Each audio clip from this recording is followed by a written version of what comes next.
Rochester Castle's iconic square keep stands 113 feet high, the tallest building of its type in Europe. That's the equivalent of a modern 10.5-storey building. But if you go around the back, there's a secret. One of the towers is different. It's round rather than square. Completely stands out as a very distinctive feature. Why is that? Now, in order to answer that question, I'm going to have to answer two others. One, what happened to the old tower? And the other, why did they build back differently? I'm Dr. Catherine Bedford, I'm a historian and curator, and today I'm going to answer those questions via a civil war, burning pigs, and the science of castle design. Rochester Castle lost its original square keep during the First Barons' War, which was between King John and a baronial party who had actually invited the Prince of France, Prince Louis, to take over as the King of England.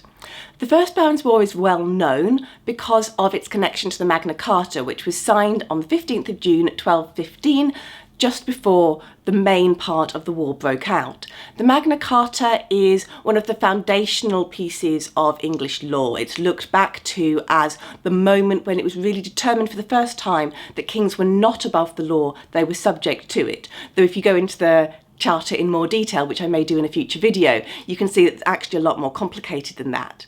The First Barons' War saw a number of sieges, including famous ones at Dover Castle and Lincoln Castle, but the one at Rochester was really quite interesting for a number of reasons beyond what happened to the castle itself. There are a lot of primary sources around it, and that means that we can actually look into the details of the siege more than is often the case when it comes to medieval battles. The siege at Rochester Castle took place because of two factors. One of those is the key strategic location of the castle, and the other is the ownership of the castle. So Rochester sits at the north of Kent, on the Medway, and also on Watling Street. Medway in this period was a major north-south form of transportation, and Watling Street is a major street between the continent and London. So this is a key strategic location for anyone, for example, wanting to invade from France. The other reason that the Rochester Castle was important is that it was owned by a man called Stephen Langton, who was the Archbishop of Canterbury. Now, he had been appointed Archbishop by the Pope against John's wishes, and this appointment and Stephen himself was a major part of the political conflict that led up to the First Barons' War, and Stephen was a significant figure within the baronial party. As a result of these two factors, John himself actually was the one to lay siege to Rochester Castle with his army. He didn't leave it to one of his other generals, one of his other leading supporters. John actually besieged the castle himself. And he besieged in October of 1215, so right at the start of the war.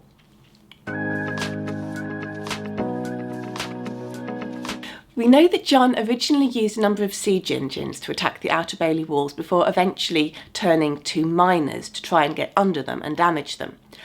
In fact, we've got one chronicle account which states that at last, after great numbers of the royal troops had been slain, the king, seeing that all his warlike engines took but little effect, at length employed miners.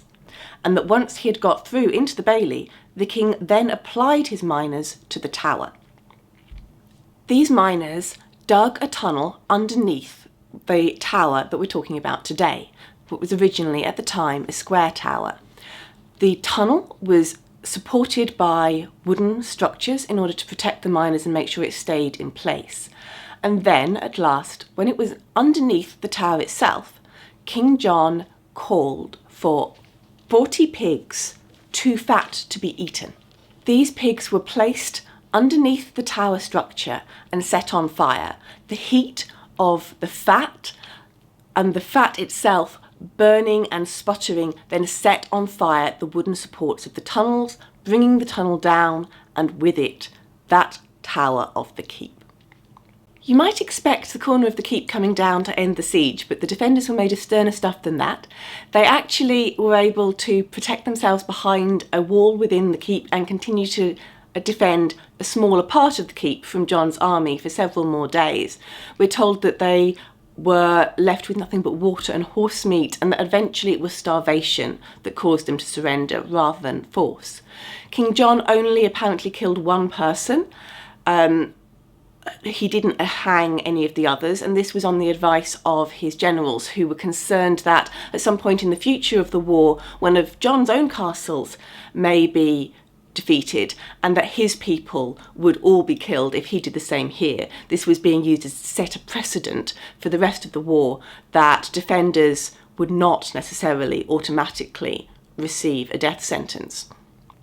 The siege of Rochester Castle was seen by contemporaries as one that was particularly violent and particularly damaging. The Burnwell chronicler says, "Our age has not known a siege so hard-pressed or so strongly resisted." And Walter of Coventry says, "Under the king's urgent pressure, the defenders were given no rest, with siege machines continually hurling stones day and night." From John's point of view, the victory in the siege of Rochester Castle was in a way short-lived, in that he only died the following year. But the royalist cause continued in the person of William Marshal and the others who acted as regent for John's young son Henry III, and they were eventually victorious. And it was Henry III, known as one of England's great builder kings, who rebuilt the tower at Rochester Castle.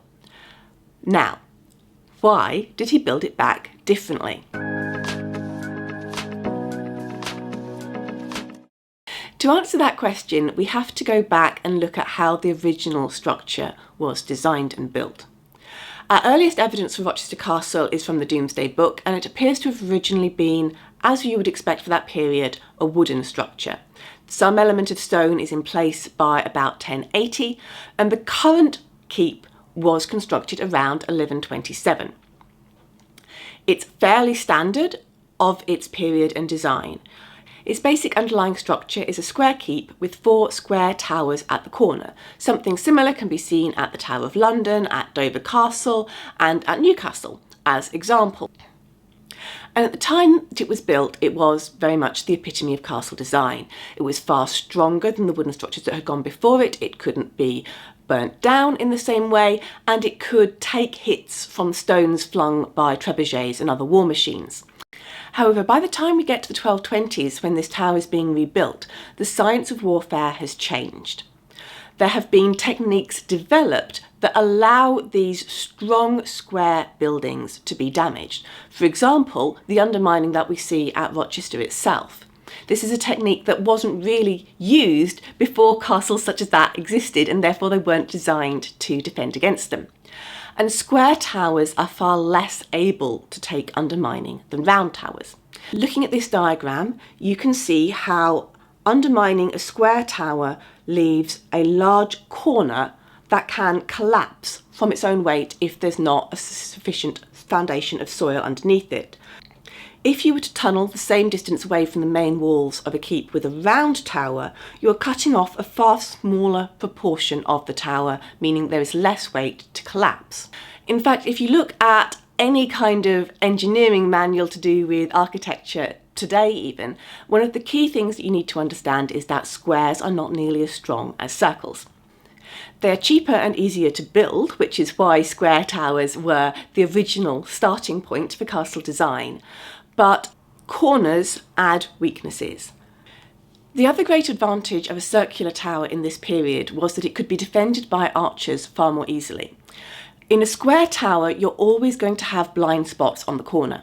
If you think about a metre-thick wall, an archer stood on the inner side of a window is only going to have a limited range of fire, even with the window being designed in order to maximise that by having it widen as it gets closer to the outside of the wall. You're only going to have about a 45-degree field of fire. You're not going to be able to get the full 180 of a flat wall. And if you're placing your windows along the flat edges of the castle, you're not going to be able to place any windows on the corner. This means that any attacking army knows that they have a narrow band that they can walk directly up to the base of the castle, that you are not going to be able to fire on them from. You can, of course, from the very roof, but that's much more limited numbers. You can't use windows, and that's a major problem with this design. However, if you've got a round castle, you can put windows anywhere on that surface you want to, allowing there to be a completely covered field of fire with no places where an attacking army can walk up to the walls. Interestingly, one of the major factors that's often talked about in terms of the shift from square to circular castle designs, the advantage that circles have over squares in terms of their ability to withstand cannon fire, isn't something that's relevant at Rochester. Cannons weren't used within England until the early part of the 14th century, and gunpowder wasn't even in use until the 1250s. So a tower that's being reconstructed in the 1220s, it's not something that's being considered. There is, of course, still an advantage to having stronger walls in terms of stone projectiles from trebuchets and other war machines, but that's probably, in this case, less of a factor than the fact that this new tower would be more capable of withstanding the undermining that had damaged the old one, as well as providing the defenders with a better field of fire. So that's why Rochester Castle has one distinctly different tower. I hope you've enjoyed this video and the exploration of a slightly more sciencey side of history. Please like, subscribe, all those good things, and join me next time where I'll be talking about Coventry Cathedral and how beauty can come out of disaster.